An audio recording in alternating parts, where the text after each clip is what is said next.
I learned to trust in God's faithfulness from watching my mom. When I was a senior in high school, her husband, Mark, my stepfather at the time, was in an accident that left him in a coma. For a while, he was in the hospital, but once he was stable enough, my mom moved him home. She brought in nurses to take care of him 24 hours a day. My mom and I would sit on his bed and talk about our day. On Christmas, we would surround Mark in his room and open gifts.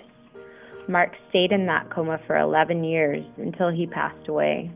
During those 11 years and after, my mom began sharing her story, Mark's story, at churches and women's retreats, emphasizing the fact that God was in charge of the situation and that she had the ability to stay joyful because she trusted in God's plan. I remember back then asking her how she could trust in God when things seemed so terrible.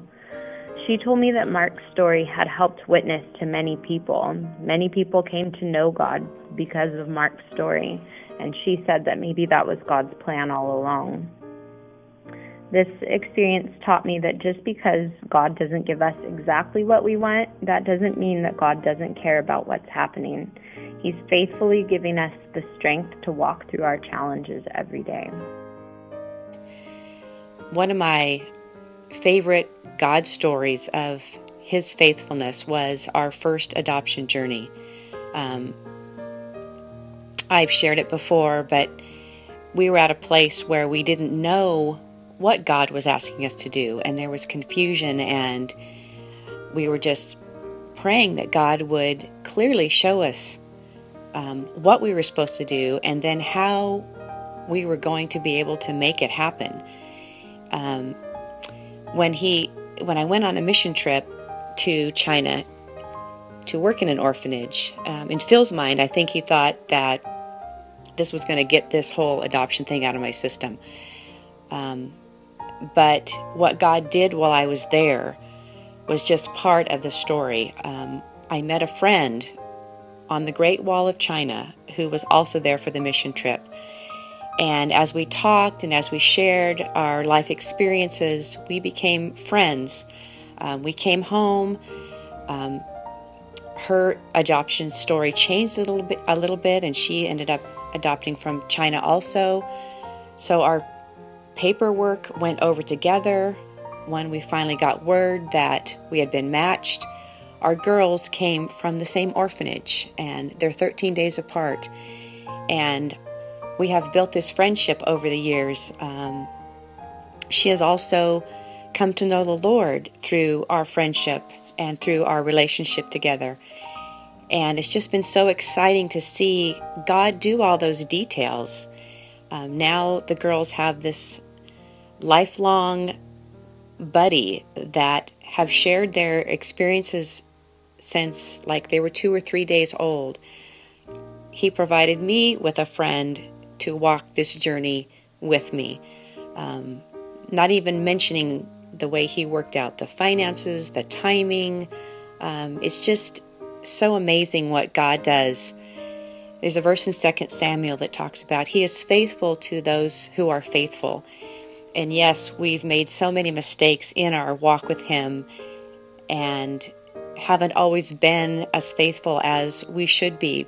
But when we do our best to follow God and to faithfully do what He asks us to do, He is always faithful. He always provides. He always works it out. He always shows us His glory as He's being our faithful, loving, true God. And I'm just amazed at what He does in our lives. We are in the process of adopting 2 beautiful children. Mary is now 5. And we've had her basically since she was 6 weeks old, on and off, until she was 1.5 years. And ever since I got her from her mother, I just had this peace that came over me that told me she was meant to be with us, and she was gonna be with us permanently. And it took us 1.5 years, but we have her permanently now. We are working on the adoption.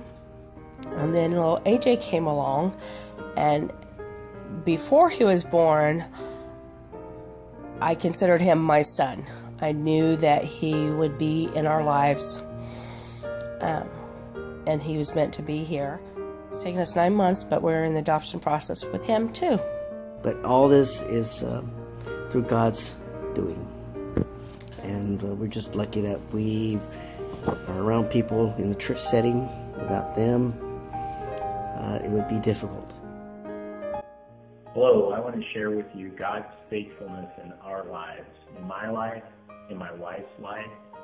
There's been many, many things that we've faced over the years, and some of them were very difficult, very challenging, and we frankly didn't know where to turn, and were very concerned about the outcome.